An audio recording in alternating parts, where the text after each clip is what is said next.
Welcome back. Now, today I am coming to you from the Grand Lobby here on Cunard's Queen Elizabeth, and in this video, we're going to talk dress codes. Now, prior to cruising with Cunard, I had heard a lot of things about the dress codes on this ship. Some people had said it was getting much more relaxed than what it used to be. Some people said it's so formal, I just wouldn't enjoy it. Now, in this video, we're going to look at what the Cunard dress code actually is. How formal do you have to be on a Cunard cruise? And also, what kind of theme nights can you expect if you are cruising with Cunard at some point in the future? So look, let's get started. That's right, today we are talking dress codes, but before we get into anything, I probably should address the fact that in my intro, I was a little bit younger and I was on board Queen Elizabeth. I am now back at home. I've now aged a little and I have since cruised on 2 further Cunard ships.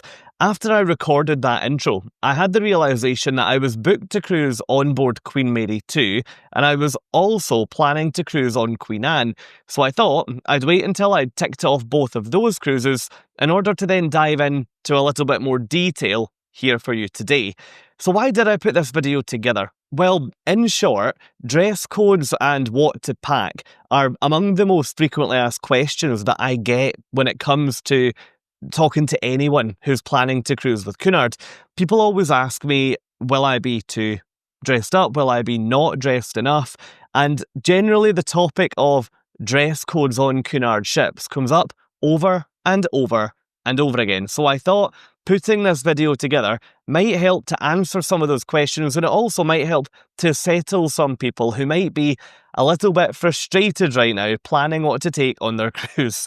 And you might be one of those people. Now, before we jump in, if you do find this video useful and if you enjoy it, then please do consider supporting my channel by clicking both the thumbs up and the subscribe buttons. Now let's get started by looking at the 2 types of dress code that apply on Cunard ships. The first is smart attire and the second is gala evening attire. Let's begin by talking about when each of these dress codes apply. Now, during the day, you're absolutely fine to wear pretty much whatever you want on a Cunard cruise. Think shorts, t-shirts, trousers, gym clothes, whatever you want. The list really does go on. The only real rule that applies to during the daytime on board is that swimwear isn't permitted in any indoor dining room, but that's the same on the majority of cruise lines. If you're planning to go to the dining room or the restaurant for lunch, then simply just pop back to your stateroom to quickly change and then head down. If you're going to the onboard buffet restaurant, things in there generally are much more relaxed, but in my experience, they still won't allow you to go in there wearing swimwear for obvious reasons.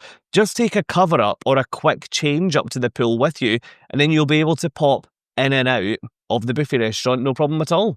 In the evening, however, things are a little bit different. From 6 PM each night, the dress code will come into effect.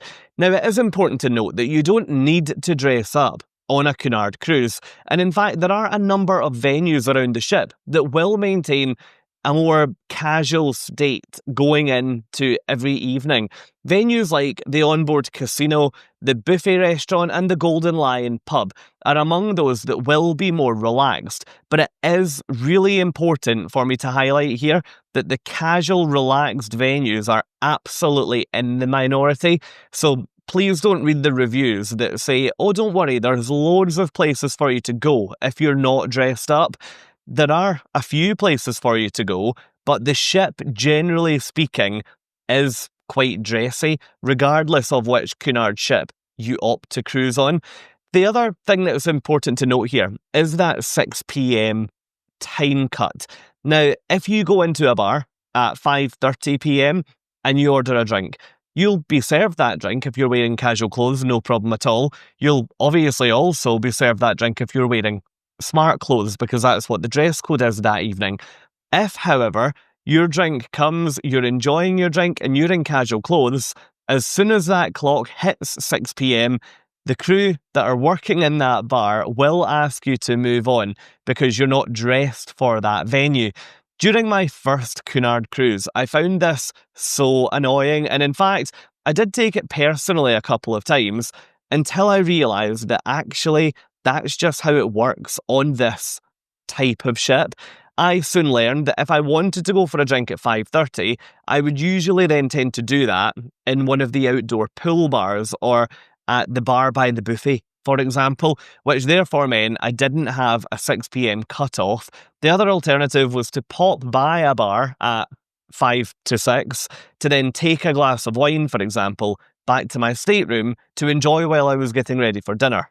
Let's now jump into the detail of each of those two dress codes. As I mentioned, you've got smart attire and you've also got gala evening attire. Starting with smart attire, you're going to find this dress code will apply on most of the evenings of your cruise. On the Cunard website, they recommend that outfits in this dress code category should be similar to what you'd wear to a fine restaurant or if you were going to the theatre. Based on what I've seen on Cunard ships, I would absolutely agree with this. What I would say from a general advice point of view is don't overthink this too much. But if you were going to a nice restaurant or you were going to the theatre in a city on land, then what you would wear would probably be absolutely fine for a smart attire evening on board. For ladies, think things like cocktail dresses or suits, maybe even what some people might wear for jobs where business dress is required. Anything like that will be absolutely fine. Things like trouser suits and blazers are also perfect for this dress code. For gents, don't worry, you don't have to pack a full formal dinner suit or a tux. You can save that for the gala evenings, which we'll get to shortly. Instead, think about things like trousers and a shirt, and you might also want to wear a jacket. But this isn't required at all. If you want to wear a jacket, you can, but if you don't want to, you don't have to. The same applies for wearing a tie. I was absolutely fine wearing smarter chinos and a shirt for all of the smart attire evenings on board all of my Cunard cruises. Lots of other passengers opted to wear a more smarter suit trouser rather than a chino trouser. And the reason why I opted for chinos was because the job that I had on land at the time was in a smart office where we didn't have to wear formal business dress, but we could wear chinos and a shirt, for example. That then meant that my dress code that I would wear to work translated really quite nicely to the smart attire evenings on board all of my Cunard ships. In short, I would say that for the smart attire evenings, just apply common sense, but it's entirely up to you with a few guidelines, whatever you feel most comfortable in. But don't worry, on the smart attire evenings, the ship doesn't really feel overly formal. Even on Queen Mary 2, for example, the smart attire evenings, everyone did feel dressed for dinner, but it didn't feel overly formal or overly stuffy at all. That's when we move on to the gala evenings, which is where things really do ramp up a notch. You'll usually find a couple of gala evenings on board any Cunard cruise. If you're on board for a short cruise, you'll usually have one gala evening. If you're on board for a week, there'll usually be two. And if you're on board for a 14-night cruise, then you should find that you'll have between 3 and 4 gala evenings. If you're then on for a longer period of time, pay close attention to your booking documentation because that's where you'll find out how many gala evenings to expect during your cruise. Now, how do you find out which gala evenings are taking place while you're on board? Well, it's simple. In your cruise documents that Cunard will send to you once you've booked your cruise, you'll have all of the details that you need in there. Now, it's not just, is it a gala evening or is it a smart evening that you need to think about? On the gala evenings, there will typically be one of 4 themes applied to the whole ship. Now, don't worry, you don't have to go all out for each of these themes. I saw a lot of people who just wore like a really discreet touch or a really discreet nod towards the theme. But yes, there were some people who went all out, but don't worry, you don't have to. Let's go through what each of those 4 themes are. First is the black and white gala evening. This one's pretty self-explanatory. Think outfits that are either black or white or a combination of both. Second, red and gold. This is one that I really like because I'm always fascinated with that bright red Cunard funnel up on top of the ship. So it's really great and a real novelty to see the whole ship turn red for an evening during the cruise.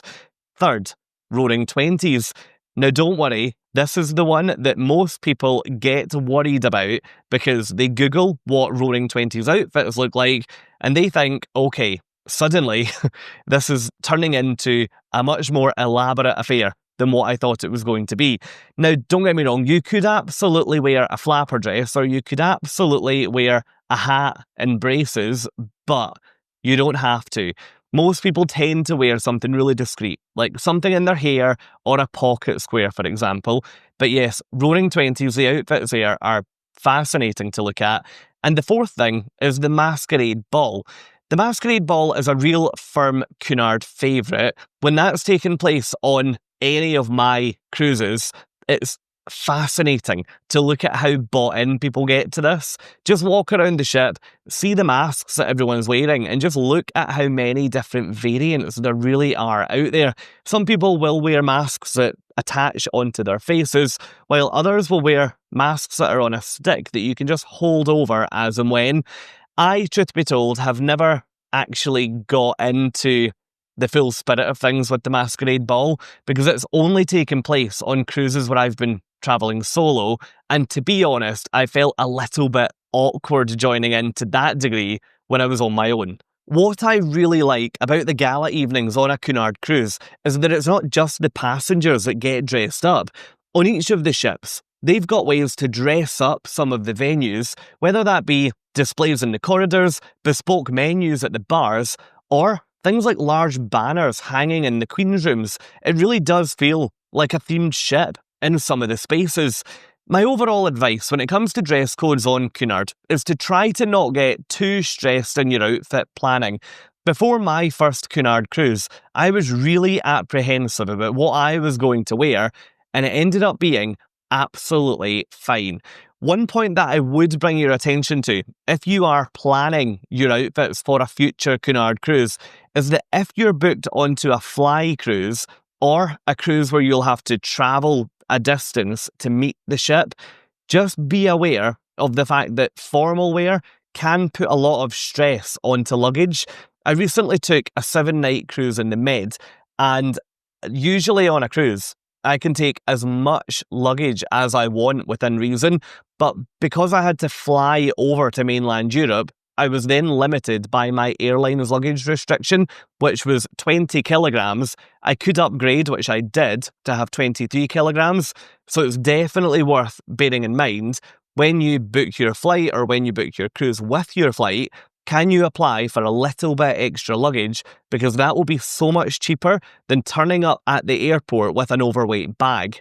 So that is dress codes, but there is one more thing that I should tell you about, which is really, really important when you're planning what is going in that suitcase for your cruise.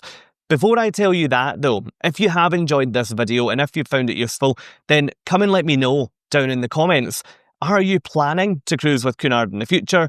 Or do you think there would just be too much to think about? Come and let me know what you're thinking down in the comments. Now, what's that final thing that I was going to tell you about when it comes to packing? Well, did you know that on every Cunard ship, you're going to find self-service laundrettes, meaning that if you want to wash your own clothes while you're on holiday, then you absolutely have the ability to do that.